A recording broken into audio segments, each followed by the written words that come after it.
I am here to talk about the modern models of brand building. First, what I'd like to do is not give my bio, not quite sure. There we go.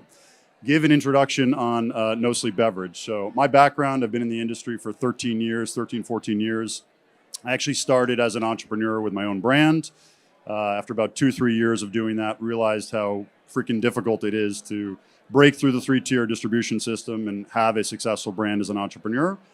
I then took the learnings and the passion that I had for brand building at the early stage side of things and went to Pernod Ricard. Joined Pernod Ricard in 2015 and was there for 7 years doing a variety of roles, but always around early stage investing, brand building, advising early stage brands, and eventually C-suite management of those brands. It's what I'm passionate about. It's where I think I add the most value.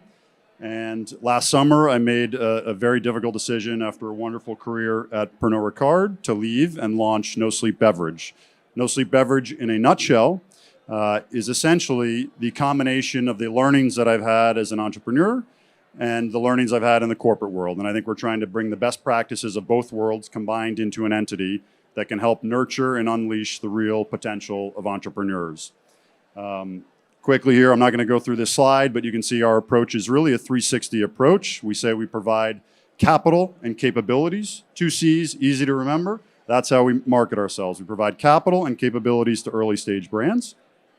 And we absolutely do look, we take a 360 approach, and we absolutely do look at entrepreneurs and brands that are taking a modern approach to brand building. So without going through this too much, I actually want to go back 4 years to 2019. I don't know if any of you were in the audience then, but I presented a similar topic called Modern Forms of Brand Building. This is what we presented in 2019. I was at Pernod Ricard at the time. I'm not going to go through each one because, Emily, this is on Park Street University as well, I think, the old speech, the old talk. But really quickly, off-premise, everybody always thought the traditional way to build a brand is on-premise, then you go to the off later. I think brands, independent brands at Pernod Ricard were upending that. Abelauer was a great example that really focused on the off-premise and the non-premise, which is another one in here. Regional, we called that an approach to brand building where traditional brands were usually kind of shotgun approach, going wide, and our approach was always deepen before you broaden. I think that's a much more effective way of brand building. Non-premise, I just mentioned, so if you're not in the on, you're not in the off.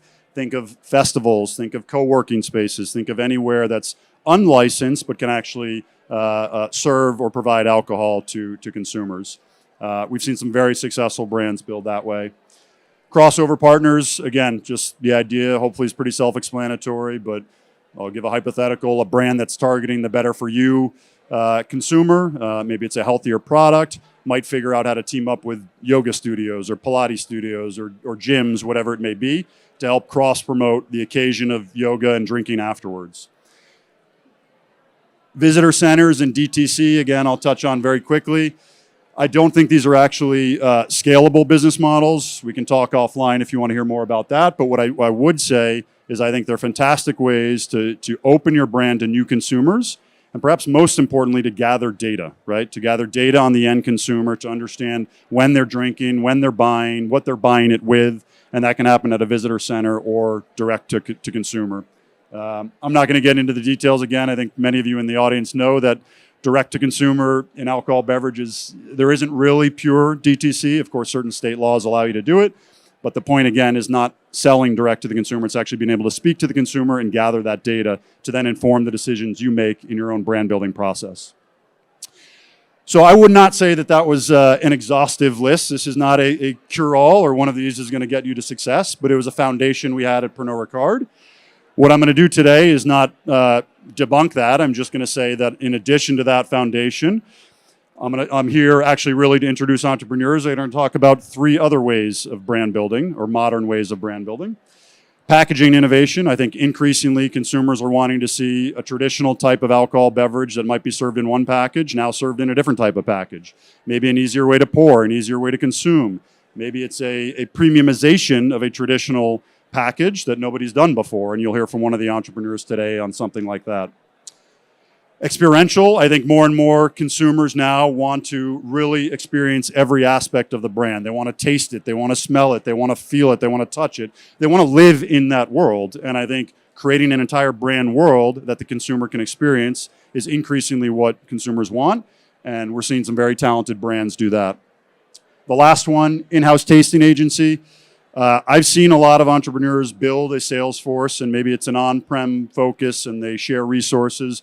What I haven't seen very much of is creating actually an in-house tasting agency, going largely to off-prem retailers and chains, and using, let's say, a portfolio approach in how they taste and sample, so mixing products and categories together, and then equally important, gathering the data on how those conversion rates are, how different samplings mixed, and even what went in the basket, what was in the purchase basket of the consumer.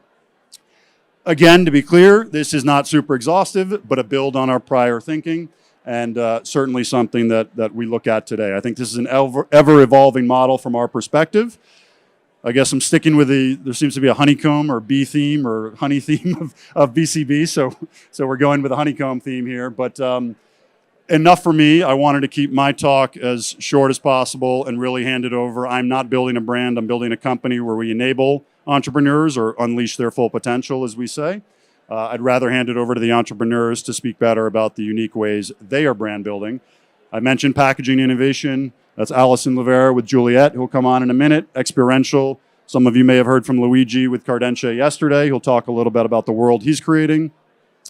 And Soleil, Chris Hofbauer is actually an entrepreneur I met when I first started my own brand, and we have sympathized over the pain points early stage entrepreneurs face, and also very much aligned on the potential solutions entrepreneurs can create to overcome some of those obstacles.